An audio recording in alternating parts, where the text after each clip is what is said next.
Good afternoon, everyone, and good morning to our friends on the West Coast. Welcome to our presentation on how to hire people who will succeed in their next 3 roles.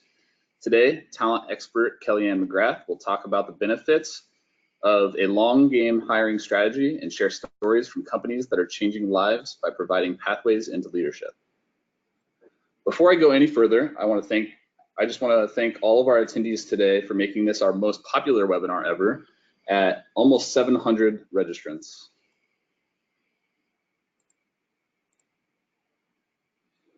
My name is Charles Summers. It is my pleasure to be serving as your moderator during this hour.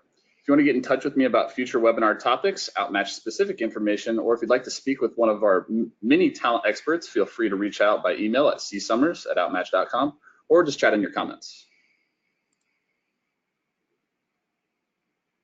Outmatch provides predictive technologies to infuse data into your current hiring and development processes, helping organizations make the best possible decisions about talent.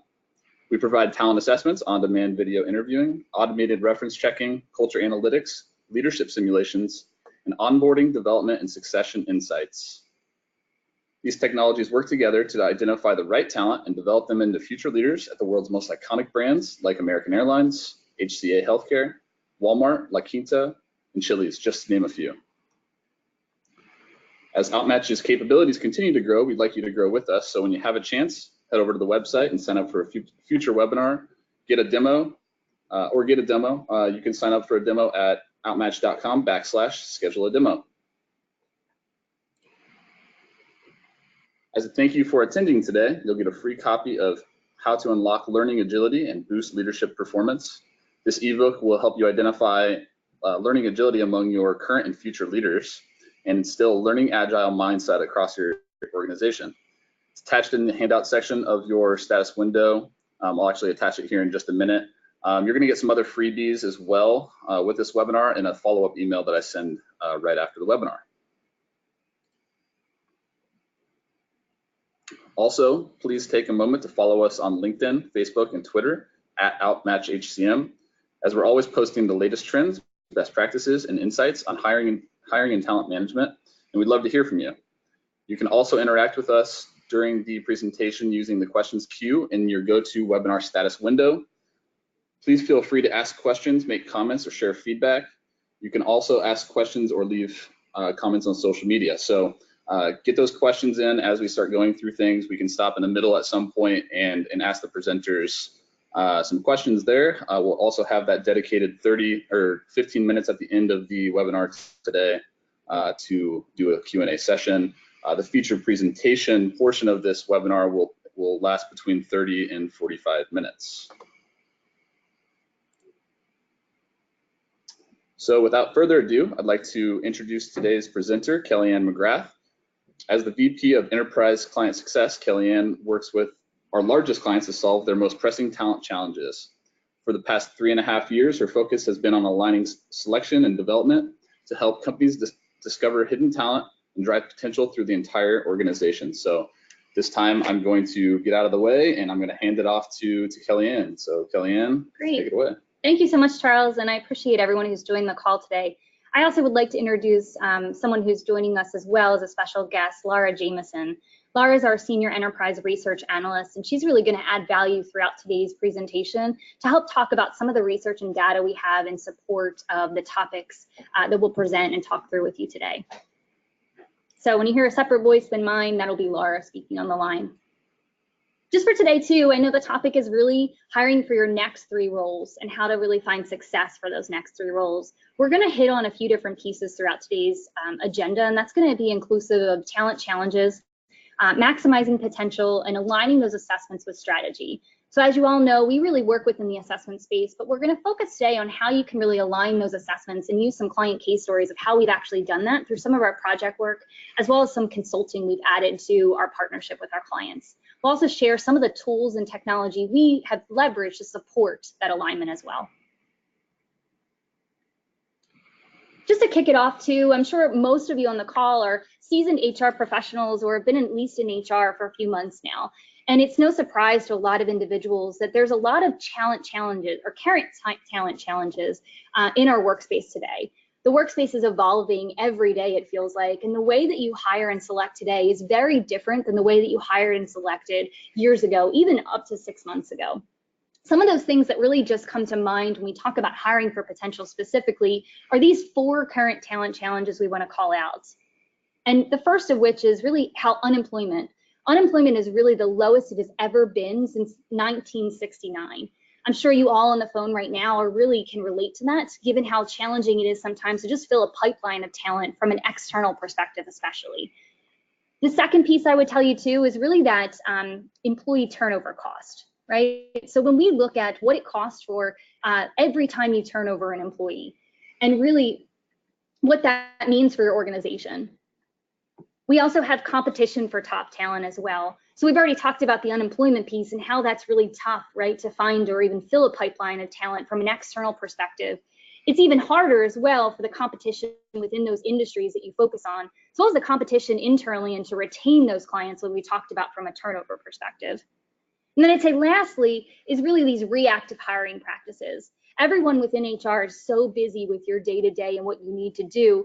It's really almost a nature of our business, right, where we might not always be prepared for what's coming from a hiring perspective. So we constantly have these kind of reactionary practices that we have out there because we're trying to always catch up with what's going on. Of these 4 talent challenges, this is what's really relevant when I think about or even consult with our clients, not just from the enterprise side of the house, but also the mid-market clients. And you'll see how these current talent challenges can really be helpful in keeping top of mind as we talk about hiring for potential and what that looks like, and how hiring for potential can really help with some of these talent challenges.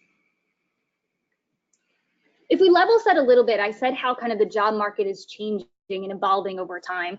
Where we used to really traditionally hire is open a position like you see here today on the screen, and then after you've opened that position because a hiring manager came to you and said they have a need, and you opened that rec within your ATS or just opened it and kind of started researching and sourcing candidates, you then would get to that second stage of screening resumes, scheduling interviews, and most of your interviews where your scheduling was concerned and even screening your resumes was really based highly on what that resume read to you, the experience and the skills you kind of took from that resume, and where you saw a fit for experience and skills based on what the need was for the job. The last piece was obviously of those people that you screened that applied for the job, you'd really try, and you probably still do this today, to just hire the most qualified candidate that was available at that time. This is great, and this is probably a part of hiring that's never going to go away. But as we are HR professionals and we kind of think to the future, it's important that we really think about this differently.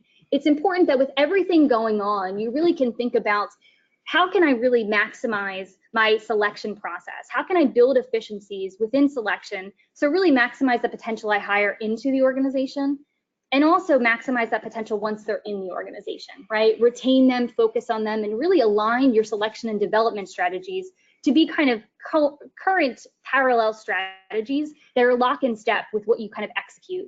To again, ensure that those talent challenges you have are really playing out to really reduce turnover, ensure you have the best talent within your organization that's a fit for your organization, not just for today, but for tomorrow as your business continues to evolve. Some of the questions that come to mind when you really think about this kind of idea of how the organization or how the industry is changing, and questions that really you want to put at top of mind when you're thinking about what is it that I need to change or where do I start, is how do we identify talent that can be a fit for not just the current role, but those future roles we talked about? And how do you just maximize the performance of current talent within their current role so you can really get them ready for next level role, whether it's right linear within the next succession planning or it's cross-functional as well. So in a moment, I'd like to actually open this up to a poll. So Charles, if you don't mind helping us out. Absolutely. Okay, so I'm distributing the poll right now. It should pop up here on your screen in just a moment.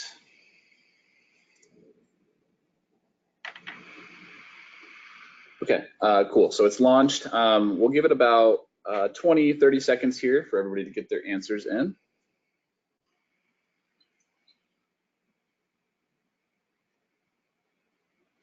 All right, so the poll, I'm just going to read it out here. So which business outcome are you most focused on currently?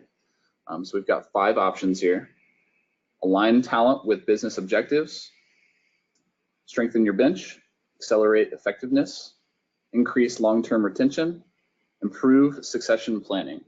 We'll give you about 5-10 more seconds here. And as you're responding to this poll, if you can keep in mind, really, what are you focused on when you're thinking about hiring for potential? What is that business outcome that you want to see when you think about putting any new strategy or executing on that strategy when you're looking at hiring for this potential? Cool. So we've got about 3/4 of your answers in already. So we'll go ahead and close it out. And I'm going to share the results here on your screen. So it looks like 37% of you said align talent with business objectives. 18% said strengthen your bench. 22% said increase long-term retention. So those were the top 3 there. So fantastic. It's almost like you all saw this presentation before we started. So I would tell you, when we think about hiring for potential, that's great feedback, because when we think about it, it doesn't just stop with those 5 we listed in the poll. There's really a total of 6, but it all begins and ends with aligning your talent with business objectives. So where you all are focused in terms of getting the most out of this webinar, we'll focus a lot and talk to you a lot about how you can build that strategy to align your talent with those business objectives, and how you can really start to think about some key takeaways of what you can put into practice post this webinar, and really getting this kind of strategy started and up and running.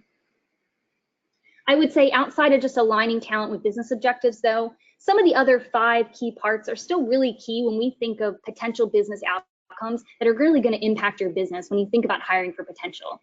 So I don't want to fall short in terms of those other 5 you see listed here, where when we really focus on hiring for potential, we not only want to align that talent with those business objectives, but in doing so, help to really drive some critical leadership behaviors.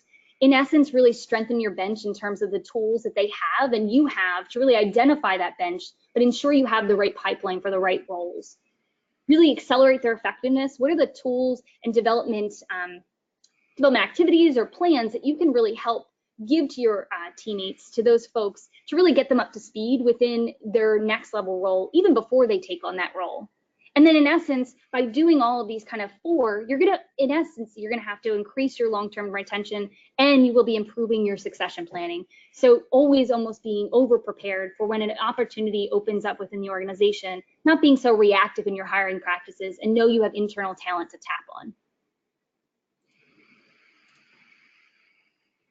We first want to explain to you too, when we think about just hiring for potential, there's really a different approach for different folks. So if you think of your business and kind of segment your business into these 2 categories in terms of having your hourly and high volume frontline roles, and then your professional through executive roles.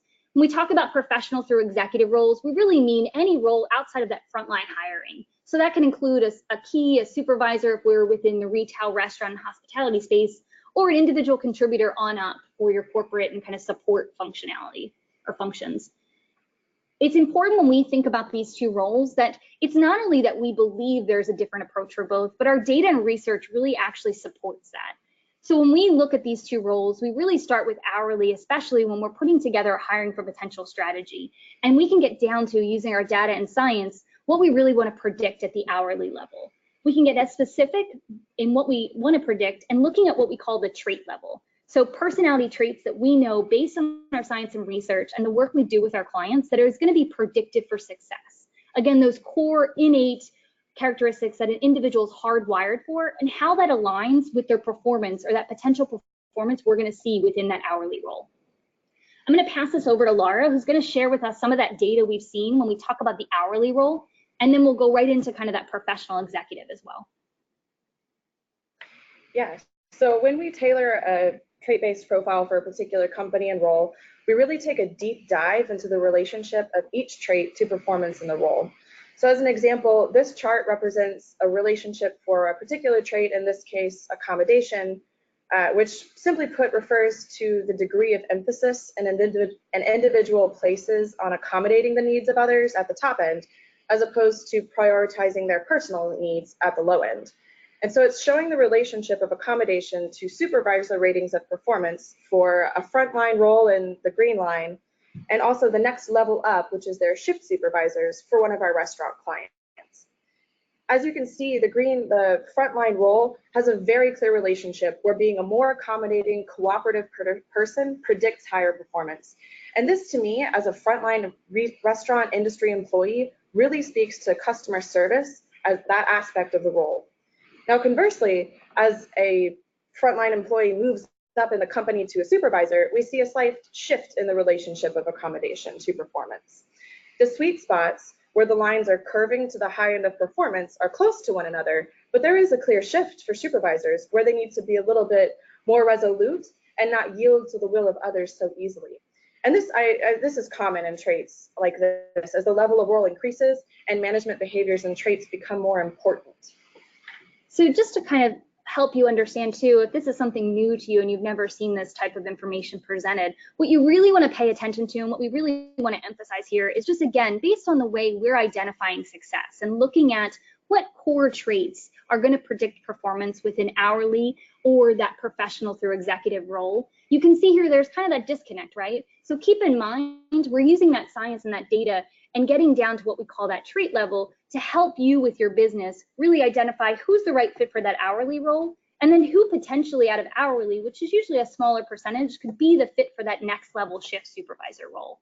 So keep that in mind as we think about today and we talk about kind of what that looks like at the hourly level, but where we'll spend most of our conversation today is focusing on that professional through executive as we think about those next three roles above.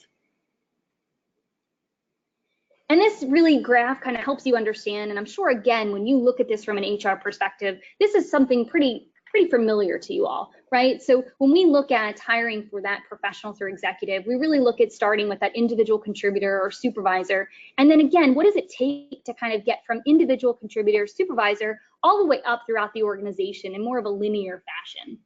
As we think about professional executive, a little different than what we had just talked about from an hourly perspective, we really think it's important when we're partnering with our clients to think about this more holistically. It's important when we look at these different roles that we're focused more on what we call the competencies. And how do those competencies help to give you effective outcomes within those roles, whether it be what's important for success at the competency level for a supervisor and what that looks like at a manager level. So again, for the hourly, we look at that trait, but as we kind of go up in the organization, we really want to think more about the competency. And that competency is really going to help us understand what's it going to take to be successful in that role, but then also give us insights into how can we develop those individuals based on those competencies to really prepare them for that next level role.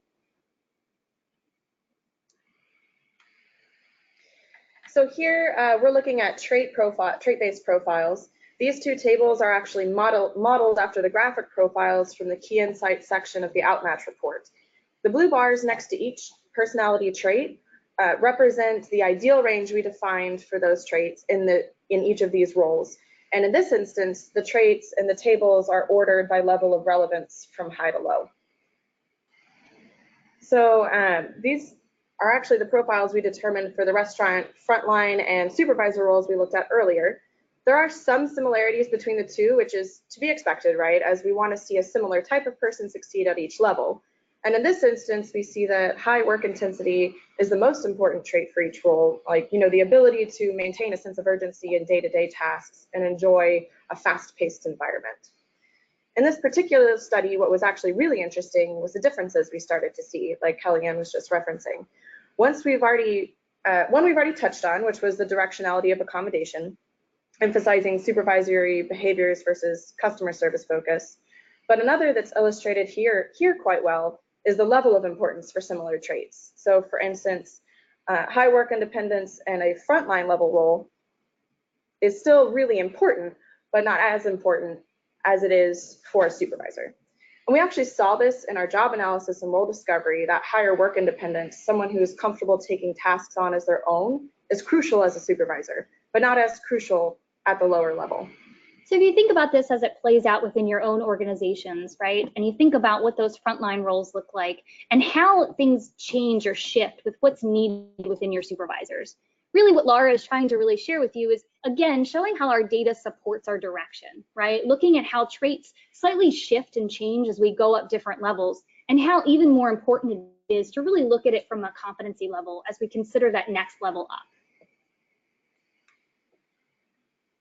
In terms of how you actually pull this all together, so where does the rubber meet the road? And for us, when we're partnering with our clients, it's really about maximizing that potential through a multi-layered approach.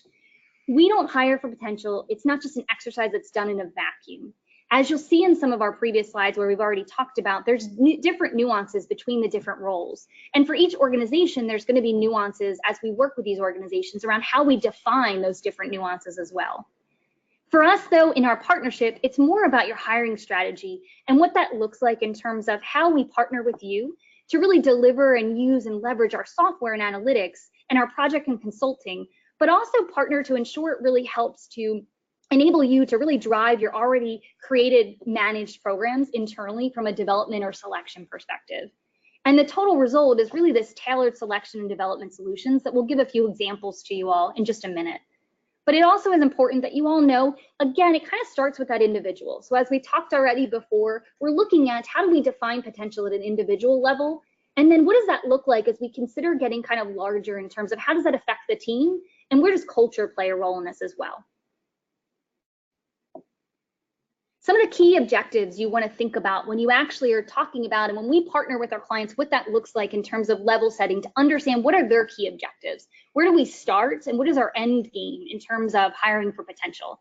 We really want to first start with developing this common language. We want to understand what does potential mean within your organization when we're talking about a shift supervisor, an individual contributor, or we're talking about a manager and executive, and how does that differ?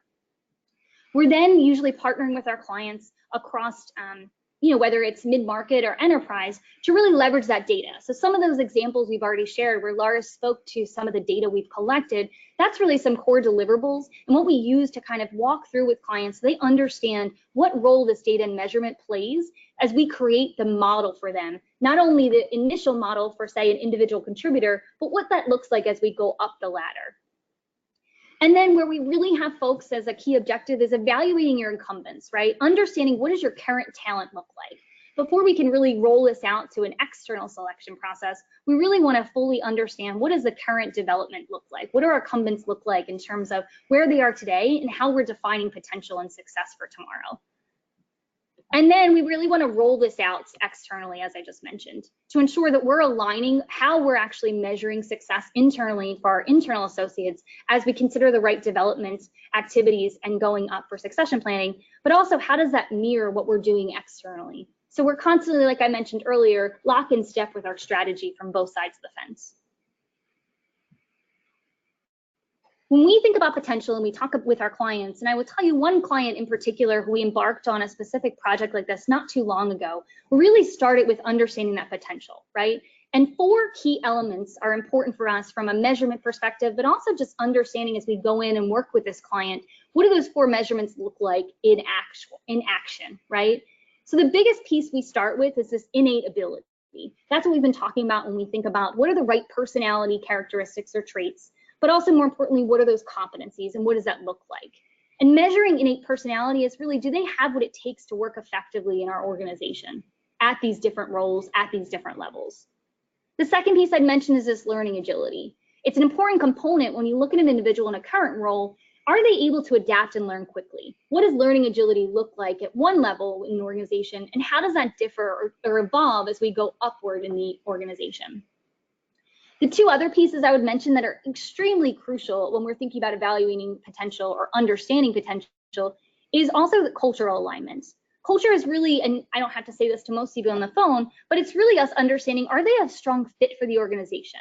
Do they align with where the organization values certain key traits or characteristics, or what they value from just an overall perspective? Motivation is another key component in terms of, are they motivated for success? Is this something they actually want to do? Yes, they might have the potential based on these other 3 quadrants we just talked about, but do they actually want to do it? They actually want to take on the work and the effort it takes to get to that next level.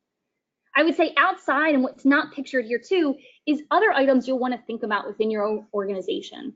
So when we understand potential, these are 4 key kind of benchmarks I'd call, or what we underlie from a measurement perspective to really understand what that potential looks like.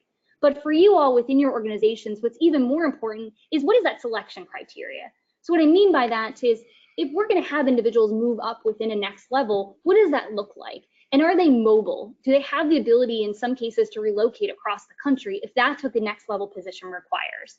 So that's a piece you certainly want to keep in mind when you're understanding your potential as well. And then the other piece I would say that's not mentioned here too is skills. So do they have the skills that is required for that next level role, or are those skills even transferable? So not necessarily can they kind of take a nail and hammer it into the wall for a specific role, but they have the ability that's transferable, where maybe they have the motor skills to do that, they just haven't actually performed that task. That's another element that we won't focus as much on today, but that's certainly something we partner with our clients to understand as we're filling out and formulating this entire model for them. The framework we have, and this really gets more into detail of those 4 quadrants that we really start to look at when we're measuring this actual potential, is again for innate ability, that personality and competency fit. So leveraging our tools, some of that kind of graphs that Laura shared with you earlier, really gives us a good measurement of what does that personality and competency fit look like. We also want to look at cognitive. What is their kind of their intellectual horsepower? What does that look like when we think about next level role? And are they a good logical thinker? Can they kind of think abstractly? Those are some cognitive elements or measures we would look to incorporate when we're looking to measure that innate ability. And then, as I mentioned already as well, skill plays a role in this too. So what is kind of the relevant knowledge and experience they've been exposed to, whether within the organization or outside the organization, that really has helped craft who they are as an innate person? The other 3 components you see here, as we talked about already, are learning agility, culture alignment, and motivation. We'll talk a little bit too about how learning agility really does play a role when we're looking at specific that innate ability. And those measurements we look for and we leverage within our platform have a lot of components of this abstract reasoning component and learning capability. We have the ability within our assessment platform to really incorporate that into the overall measure. And culture is something we look to and we actually leverage within our project and the partnership prior to any go live within our system to make sure that there's a cultural element that is actually contained within those profiles we're creating. That there is an element that kind of speaks to the nuances of your organization and what it means to really be a culture fit at your organization. And that is displayed within the actual profiles we define or within the leadership potential model we're creating for that organization. As we think about defining success, we talked about this a little bit earlier, and we look to really kind of how do we define success through measurement. So taking that framework and actually making it come to life. You see here on the left-hand side is an example of when we're partnering with a client. In this case, it was one of our larger retail clients. We partnered with them to really understand what are those targeted competencies. When we went in and kind of consulted with the organization, collected some data, and really met with some key stakeholders to understand what are those competencies and how do we define them and what do they look like from an overall relevance perspective. Next, we actually look to the actual relevance. So what I mean by that is using that data we collected, we analyze that and understand what that data is telling us and how it relates back to some of the conversations we've actually had with key leaders and key stakeholders within the business. We assign what we call this relevance score to really say, kind of almost stack ranking, which of these specific competencies maybe are even more important for success within this role versus another. That adds this scoring component that we have behind the scenes that's really going to deliver to you that predictive component that you're going to measure for success. It delivers to you really kind of what you see here on the right is that in essence, we're going to deliver and we're going to create an actual score that really showcases to you where would those folks fall from a poor match perspective. Where are those folks that maybe are not the good fit based on the competencies we've defined for your organization? And then where are those individuals that could actually be a better fit as we kind of go up within our scoring? Those that can be an okay fit, those that are strong and strongest. And we'll be able to deliver to you that scoring so you can really get a good match in terms of what does this person look like when I put them in for a role like this? Or how do I understand this individual within current role of how they actually are aligned with that current role and where does some development need to take place? What you see here on the bottom right is really just an example of some of the reporting we offer within our platform and what we did to kind of work with our clients specifically in that retail space to say, based on some of the incumbents that have gone through this project and this role, here's where they are, and here's an example of one individual in terms of how they are from the competencies we've defined with driving results, customer focus, and team leadership to give you an overall understanding of high to low competencies. Where are they a better fit when it comes to a certain competency, and where might they fall short? And then we deliver to them that overall score that we've defined in that work we just talked about. Yeah, and one thing I think is really crucial from a data perspective about using a competencies at the higher level is that it really gets at the complexity of behaviors. So for instance, at the frontline and lower levels, trait-based profiles work so well because you're trying to predict performance in more specific tasks. Once you get to the manager levels and higher, especially in the context of today of hiring someone with management potential, the interactions of various traits into competencies and observable behaviors becomes much more pronounced. Accounting for this complexity in your measurement from a personality perspective creates room for someone to be developed into the role and their innate traits to be leveraged across multiple competencies and key areas at the higher level. And especially as we think about the leveling of competencies, for instance, we have driving results, it might look different. It might not look the same for a manager as opposed to an executive, and you get that level of complexity. Great. When we think about some of the work, and I'll use that example of that retailer that we really went into their business and we kind of helped them understand in terms of three different roles they have within one of their departments. What does it look like to be successful within each one of those roles? And each of those roles was a successor for the next. So we really started with what we just kind of walked through from defining that success through the measurement and really identifying those key competencies, creating that scoring algorithm for them, and then delivering back to them in terms of here's the core competencies you'll want to focus on at each one of those levels. What you're seeing here is it's also for that specific example, and also key for you all to keep in mind is you can't define those competencies for just one level. Because like Laura has mentioned, they shift and are slightly different as we kind of escalate up into the organization. So for the specific retailer, we really kind of paid attention and defined, starting with actually the top level at the regional manager, to define what are those competencies that are important for success. And then we gradually went to each of those next two levels down to really leverage that information we gathered at the top end to understand what it means to be a regional manager, use data to really collect and confirm our findings, and then help to use that to inform those other two levels. So you really have to ensure, and what we worked with our clients to ensure, in this case that retailer, is to make sure there was consistency in terms of each of those competencies we're describing across each of these levels, but making sure they understand that what it looks like at each level kind of is slightly different when you kind of put it into practice and the behavior that they see in real life.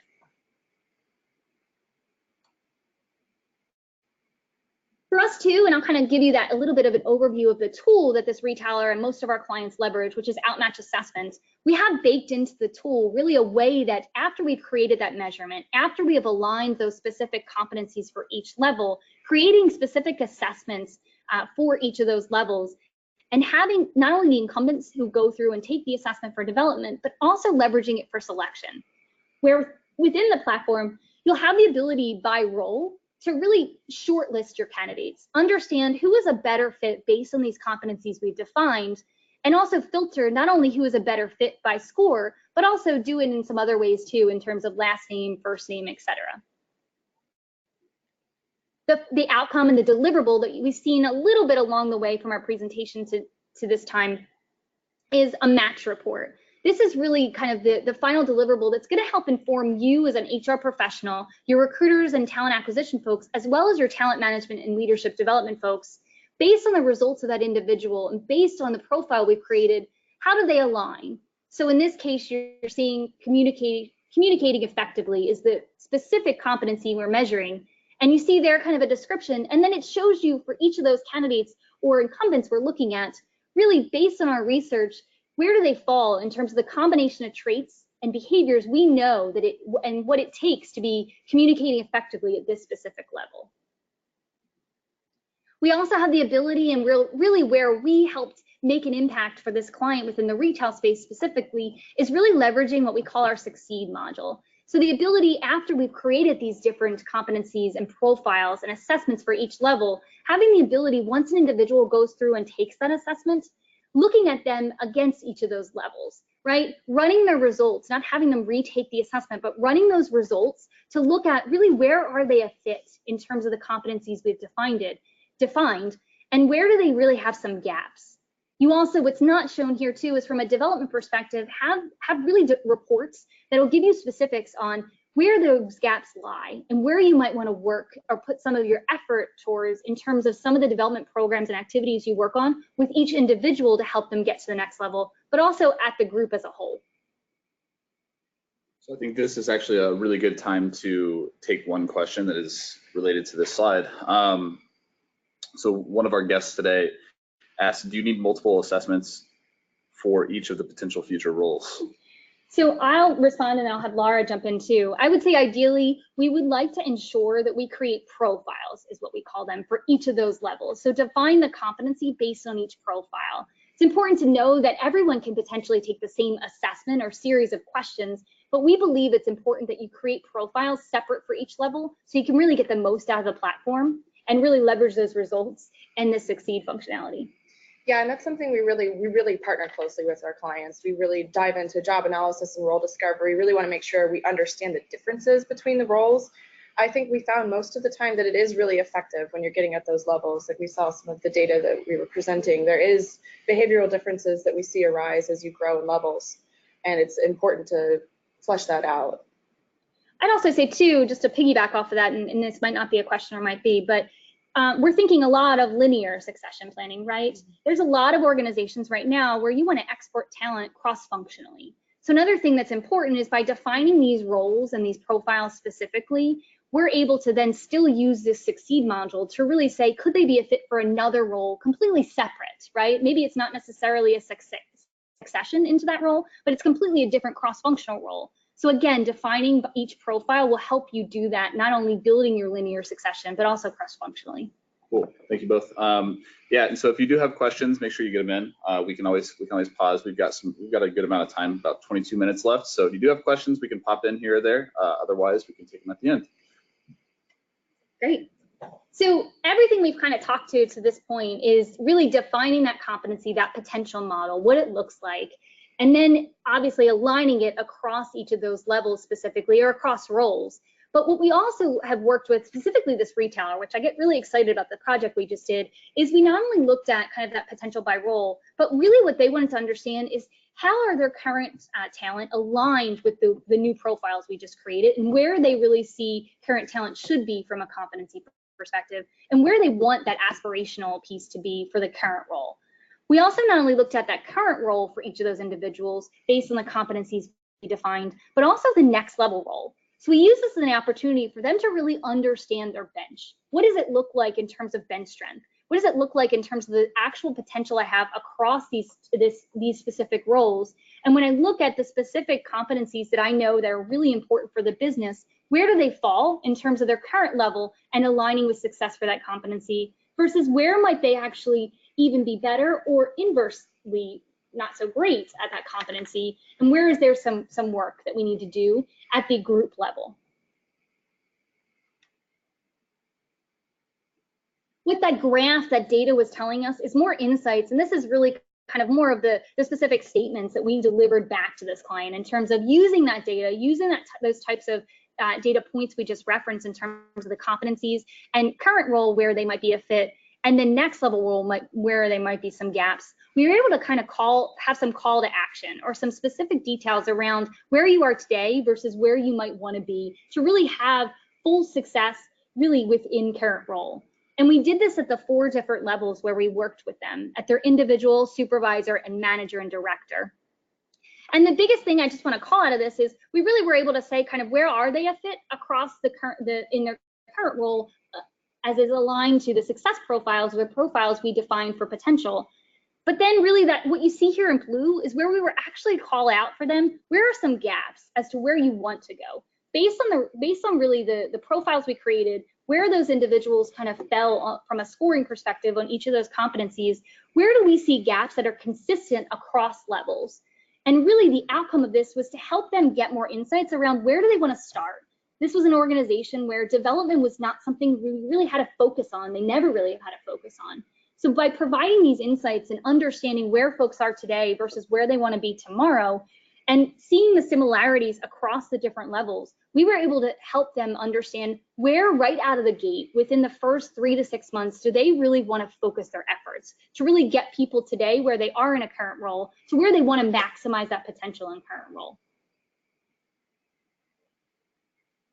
We also kind of leverage the data as an opportunity to give them not just where they are today from a potential, but also let's look at performance. So some of that information that Laura has already presented and we walked through earlier on in terms of potential gives us one measurement, but where do they fall in terms of actual performance? So for this specific client, we really focused on and collected some of their key KPIs, some operational metrics they knew that were important for these specific roles. So what you see here is those two operational metrics we really focused on were what we call CSAT, or a customer service score that they collected for each one of these individuals, and a sales goal that they collected for each individuals.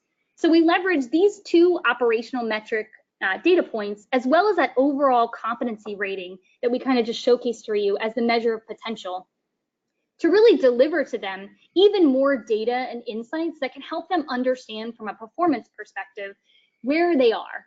This is another similar graph to the one we showed earlier, but really it's giving you more of an element of performance. So where we looked at that potential, where they really have the potential to be based on where they innately kind of resonate, where they're innately hardwired, but where are they from a performance perspective when we think of these key competencies we're measuring.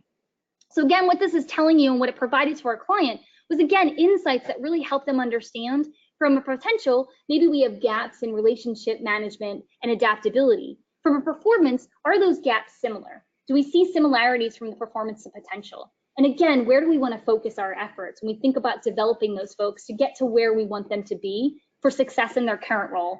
And then what does that mean if we want to kind of look at folks for success in next level role, when we actually align that performance for what's needed in success of next level role? The final deliverable is really what we call a bench strength analysis. And it really helped our client in this case understand, when we looked at that potential and performance at the group level, kind of where are they in terms of their overall bench?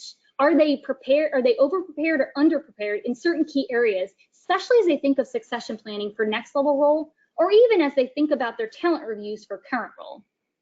What you're seeing here on the screen is just an example of how we actually leverage that data we collected and the project and consulting work we did on the front end to really deliver back to them an overall understanding of where some of those folks lie, again, in terms of current role and next level role. This specific graph is giving you more current role. So in this case, you can see that they have, some folks are falling on that lower kind of left quadrants, right? Those folks that maybe from a potential have a strong potential, but as you go down kind of on the far left, have a lower kind of performance. This is probably not new to most of you. You probably go through a 9-boxing exercise as a talent review process on a regular basis, whether quarterly, semi-annual, or annual. But really what this exercise did for our client specifically was not just going through that talent review process where it's more anecdotal, where they sat down in the past with hiring managers and supervisors that gave them data just based on kind of what they've seen from their own eyes or what their perceived behavior was. This actually helped our client understanding really what are the metrics telling us and where do they have that potential that maybe it hasn't been demonstrated within this current role. Not only did that too, but it really gave more of a quantitative measure to where do we want to focus our efforts from a development perspective, and where do we need to start when we're looking at those folks that are actually more high potential and high performers to really keep them engaged and what we do for them from a next level perspective. And then where do we want to focus our efforts in terms of those that maybe are kind of lower on the performance scale and lower on the potential. It wasn't intended to be a conversation of any kind of individuals that might have a plan to kind of leave the organization or a plan for terminations. It was more to provide insights to say where do they really want to spend their time and efforts, to really invest in their individuals since they hadn't really done much in the past, and really start on the right foot in terms of how they get to where they need to be. And then in essence, deliver them the tools that are targeted at this kind of data and at this entire project we were working with. Some of the outcomes and some of the things we've actually started to put into practice for them is really where I think kind of all of this work comes to life. And it really kind of starts with first that self-guided approach. So what we worked with our client is we leveraged our Outmatch assessment platform. Like I mentioned, we had all of these participants and incumbents for these different roles go through and take the assessment. What we did is we actually delivered back development reports that are available within our assessment platform, again, aligned with each of those profiles we created, so we could deliver them to each individual. We had calls with each of the markets, and we really encouraged them to understand and how they interpret this information, and then encourage them to meet with their supervisors and managers as the next step. It wasn't something we enforced by any means, but it was certainly a way to say, here's some information that's going to provide you with some actionable ways to kind of help you in certain areas where you might be already strong and where you want to perfect them, and then some areas where maybe you're falling short in the right kind of fit for that specific role, and where you might need some help and guidance. And then using your manager as kind of a form of a mentor, someone who can help coach you along the way. The next piece we've started to put into process too is this whole certification idea. This is something that we can actually leverage our platform for as well, that will be debuting in the next couple months, that we've actually offered and kind of introduced to this client ahead of time.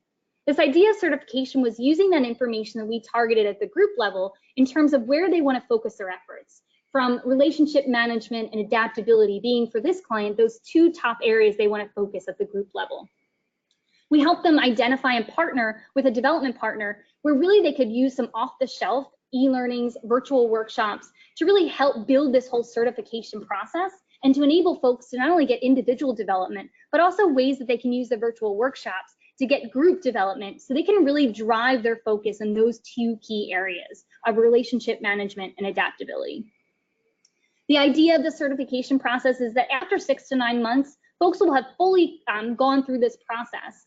From the potential perspective, I will also say what the client has done as well is build some pieces of skill building and targeted skill building within this certification process as well, to ensure that they're really emphasizing those specific skills that are needed within their organization. The other two pieces I would tell you too is really we've actually looked at and we're rolling out what we call a manager readiness assessment. So leveraging, which we haven't talked a lot about today, but leveraging our video technology through WePal to really evaluate readiness by using kind of realistic job previews and also giving them kind of an idea of a situational judgment type of test. So really the idea of these different individuals who may not be listed as a high potential right now, but want to kind of understand, could they be ready for that next level role? What does that look like? So the idea to opt in, to have kind of, I would like to raise my hand for that next role, but before I raise my hand, could I be a fit? And use our manager readiness and our technology through WePal to really help them have an engaging experience, as well as identify where are they a fit or where might they fall short and might have to have some additional focus development. The other piece I would mention too, and this is kind of futuristic for our client, but is really leveraging another one of our kind of key core offerings as well that we're not going to talk about today, but just something to be aware of, is our leadership simulation. And this is really where, when we think about as you go up different levels within the organization, more at that kind of mid-manager, director, and executive, where we really have the ability to use this live simulation to understand how are they in terms of a fit for all of those pieces of the potential model we described, but how do they actually demonstrate that in a real life role play scenario, a real life simulation? And then we leverage that as a way to really deliver back to them targeted development they can get on a daily basis, that they self-select to decide this is where, based on my experience within the simulation, based on where I am from a performance of potential, I really want to actually work on this area. And it gives them specific examples and activities to actually put into practice, and then a way to track that. So as a manager and HR professional, you have the ability to track and see where folks are and where is their readiness as they're kind of put forward more effort in certain areas versus others. This just gives you an idea when we think about that whole project I just shared and some of the other projects we've done very similar to this one with other clients within our different verticals of the business. This is really for us what we call kind of, what is that ROI? What's that impact based on all the project work we've done for that organization in defining potential, in using our measurement and tools to really get them putting this into practice, and then some of those kind of follow-up activities from a development perspective. What does that mean to the business? And where are we seeing maybe the needle shift in terms of actual performance within their current job and next level job?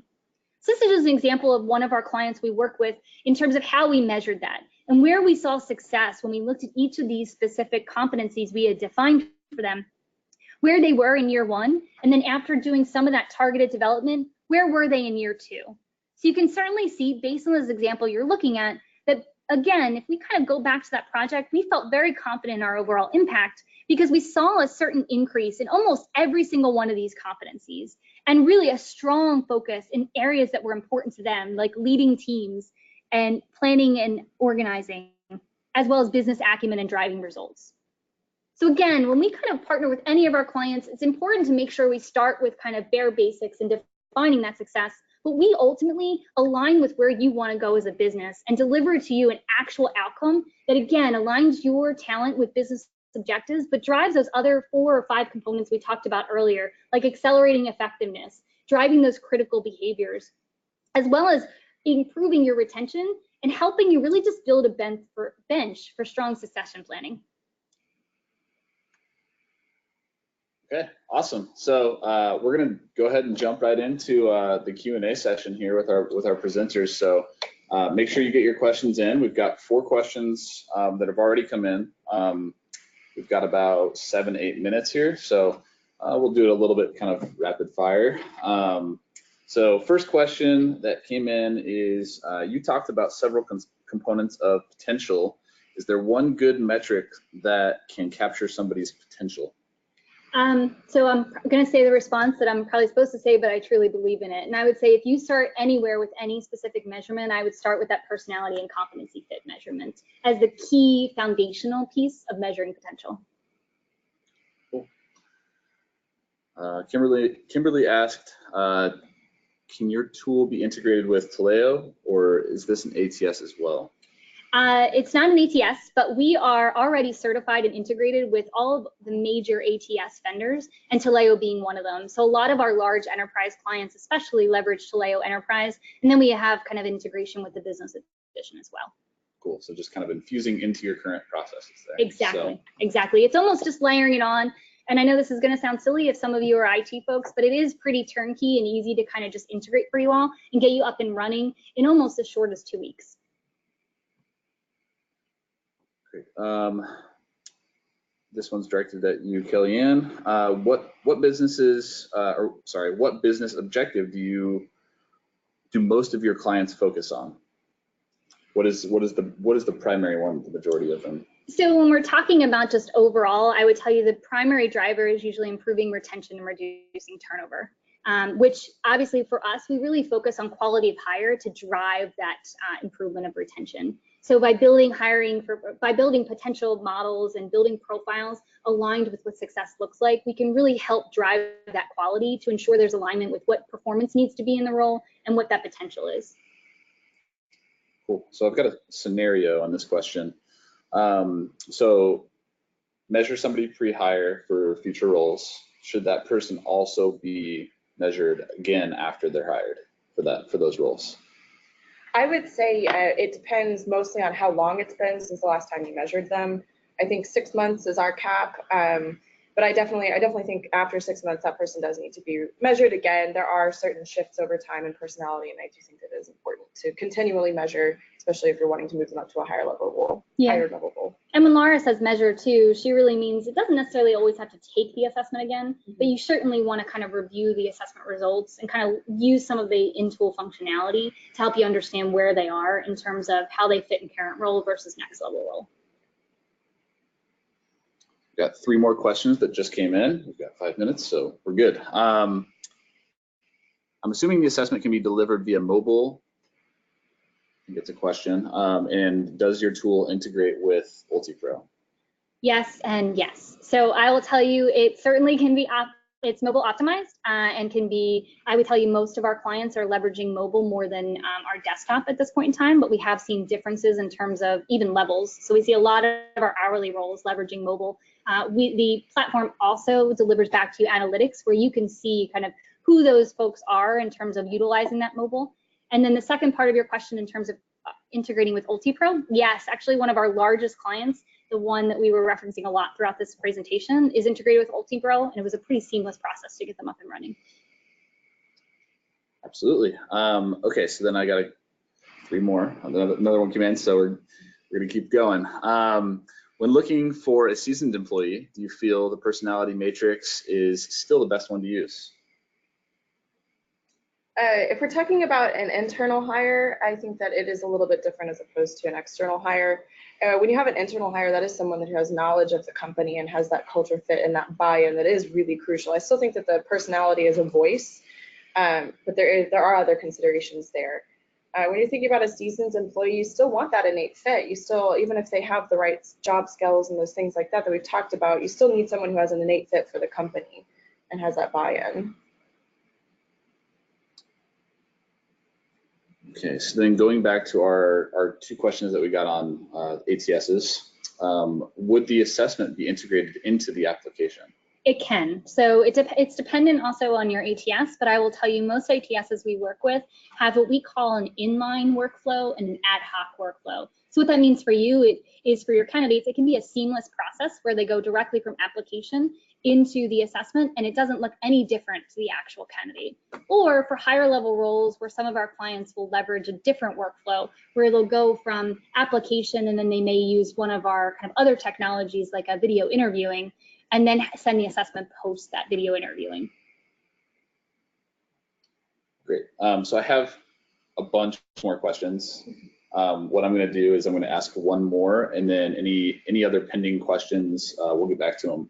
We'll get back to you after this presentation. So the last one I'm going to take here.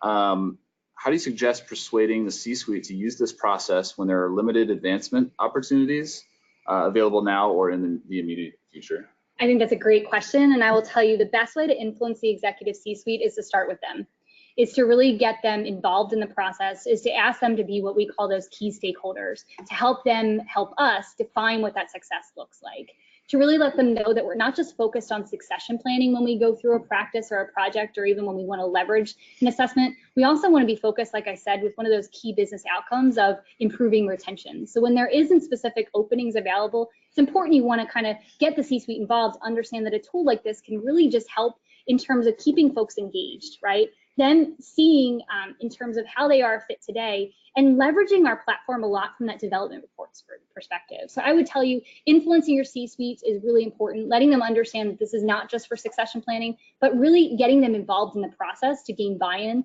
and then help us with adoption. Perfect. All right, so we're going to move out of the Q&A and I'm going to wrap things up here. So first off, thank you, Kelly Ann and Laura. Awesome stuff. I know we'll get some good feedback here. So, so back to our attendees here. So I just want to thank you all for attending today's presentation on how to hire people who will succeed in their next 3 roles. Next month, we are kicking off a brand new 3-part series. You can attend these mini master classes to become an expert at using people analytics and to measure the success of your initiatives from hiring and development to investing in HR tech. Don't miss the first one. It's June 19th at the same time. So 1 o'clock Central. You can register on our webinars page on the Outmatch website. I'll also include the registration link in my follow-up email today. If you want to listen back to this webinar or any of our webinars in the past, you can go to outmatch.com/webinars.